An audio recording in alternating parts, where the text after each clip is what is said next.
Oh, we're recording. What is up, my dudes? Okay, it is 4 a.m. in the morning. I just finished watching the 2023 Final Fantasy XIV Fan Fest in London. Harry Potter's backyard. They brought a fan fest.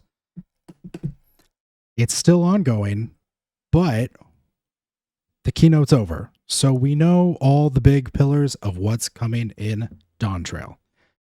We're going to go over that right now. Okay. First off, new job. That's the big one, right? I think most of us suspected they would reveal one job, and that's what they did. And they kept the other one secret.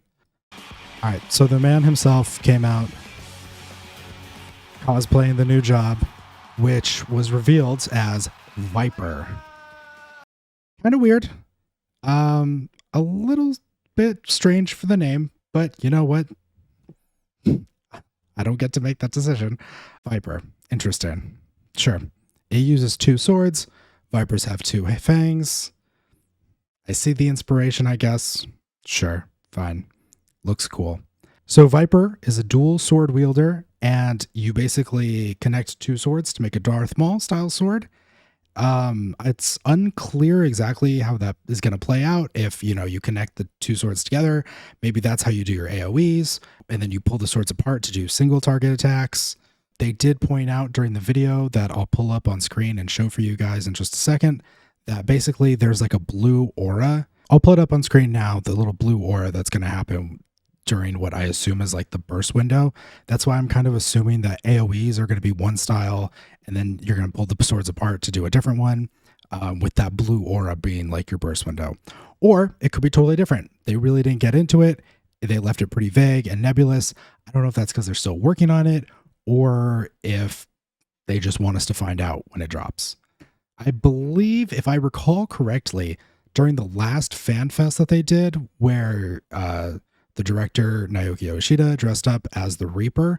I believe he dressed up in the level 90, I believe it was for that point, Reaper gear, which would lead me to believe that what he's dressed up in on stage is going to be our level 90 Viper gear, which pretty cool. Looks good. No complaints. Let's see. What else do we have here? We took a deeper look at some of the new areas. I'm not going to go back and find the names before putting out this video. Let's see. Last time we talked about like some mountainous regions with some wild rock structures. They revealed some more like jungle, seemingly Amazon inspired areas during this fan fest, as well as like a desert one that they had the big secret banner over. But yeah, I mean, overall, all the new zones are looking very like South America. I'm digging the aesthetic. With the graphical update, they look really awesome. They talked about one new beast tribe that's going to be the Moblins, related to goblins, but with like a different culture. Very similar looks-wise, but I think that's okay. I felt a little bit weird when I was watching that live. Almost like, really? You're just going to be lazy and like rip off a previous beast tribe? But when you think about it, we've got a lot of beast tribes already, right? We've got like the owl bears. We've got the lizard things. I think we've got like 2 or 3 different tribes of lizard things. The snake ladies. We've got tons of beast tribes already. If they want to make a beast tribe that has like a shared ancestry with another one, not only do I think that's okay, I think it actually kind of adds to the world a little bit. So that looks very cool. They talked about some of the new dungeons. We got a screenshot from one that's part of like a river cruise. So it's going to be one of those dungeons where you start off on like a moving platform where you go through an area and do some kind of fight, and then before moving on to the rest of the dungeon. Not a totally new concept, but still looks very cool. Let's see. They had another dungeon with some curvy crystals on a mountainside. Another one that had like a weird mechanical scape that looked like it was maybe inside a mountain, or at least inside some kind of structure. They gave us a little bit of a peek at new job gear, which looks pretty sexy, that Dark Knight gear especially. They made kind of a weird lifestyle content announcement, basically just saying they'll have an announcement for us later. That's kind of been a weird theme of this fan fest and the last one in Vegas. A lot of their announcements were, hey, we'll have more for you at the next fan fest. Speaking of which, we have a date for the Japanese Tokyo Fan Fest.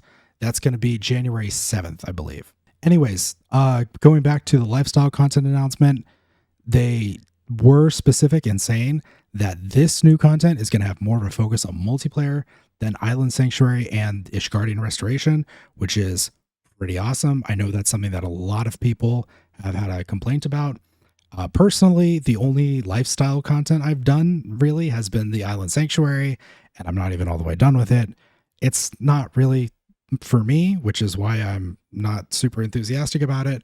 But I do like the idea of them focusing more on integrating multiplayer concepts within that content in the future. Continuing on, we got to look at some of the new stuff they have planned. New variant dungeons, a new 8-man raid, new ultimate raid, new alliance raid, all stuff we kind of expected, but they were feeling confident enough to show us what the new alliance raid is going to be. And it's kind of interesting. It's a collaboration with Final Fantasy XI, the last MMORPG that they did. I'm not sure exactly how I feel about it. I mean, it seems really cool. The Myths of the Realm with the 12, with our last Alliance raid, was really cool. I just finished that last week or whatever. Awesome Alliance raid. I have very high confidence that they're going to kill it again.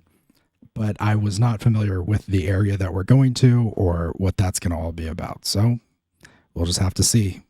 Waiting on them for more announcements. We also got confirmation there's going to be more content coming for Blue Mages, more Hildebrand quests. They said they're going to further evolve the deep dungeon content. That's interesting to hear. I know we just got new deep dungeon content recently, and I'm glad that that's not content that they're dropping. I'm glad that that's something that they're going to keep evolving and expanding on. New Gold Saucer content, obviously, with Fall Guys collaboration coming out soon. Really soon, actually. I believe in like 10 days that's about to drop. And they were very specific about saying that the Fall Guys is going to be limited, and it seemed they were saying it's going to be recurring, which I think is a smart idea. If you just drop it in the Gold Saucer and just leave it there, I feel like that content very quickly will become stale. Speaking of new announcements, a really big, really unexpected one for me at least, was the announcement of a new limited job in 7.x. I think Yoshi P said very specifically that it's coming out towards the end of the patch cycle, or in the latter half at least. What that's going to be, I think like 100 people at least in the audience shouted in unison at that announcement, Beastmaster, Beastmaster. Is it going to be Beastmaster? Obviously, we have no idea. We're just going to have to wait and see. But it's a cool idea. They took a lot of time going over the character graphic update. This was interesting to look at for a couple of reasons. They were showing off some of the finer details of that. Obviously, the last time they showed us character graphic updates, it seemed like pretty drastic, right? The Aura horns were looking like really shiny, like wet teeth almost. And I guess a lot of people had a problem with that. Personally, I was a little iffy on it. And it looks like they're toning that back, which I think is good. So a lot of the final pieces of that graphic update don't seem to be set in stone. It seems like they have a lot of levers that they can still adjust for that. So, you know, with the expansion still quite a few months away, obviously they're going to be working on it quite heavily. Let's see. Oh, right. So something they touched on last time, but that they gave us like a little look at with a screenshot this time, was the glasses gear slot. So just a reminder from the last Fan Fest, there's going to be a new separate gear slot for glasses. I believe they said that's only going to be a cosmetic sort of gear slot. So, you know, you don't have to worry about choosing between glasses and putting on a hat. You can do both, or you will be able to. And we also got an announcement on the Xbox beta. It's going to be mid-January into February. Pretty cool. No complaints. Nothing else to say. It's going to be awesome seeing more people have access to the game. Next. Ooh, big one towards the end. Final Fantasy 16 collaboration. It looked like there's going to be what looked like a trial fight against Ifrit from Final Fantasy 16. It looked like we're going to be fighting alongside Clive. It looked like we're going to have unique gear. Personally, I have my fingers crossed for Benedicta gear. And then it also looked like there's going to be I think his name is Torgal, the like wolf dog guy. I haven't finished Final Fantasy 16. But it looks like there's going to be a Torgal mount and a Torgal minion. Lots of cool stuff that we're going to be able to pick up coming from that. And that is going to be dropping before 7.0. So I'm assuming 6.55. Seems cool all around. Anyways, guys, I'm going to get to editing. It is really late. I can feel my voice going. I can feel my eyelids slipping. I still have so much work to do this weekend as they continue to roll stuff out for us for FanFest. Anyways, I love y'all. Please like and subscribe, or I won't make it through this weekend.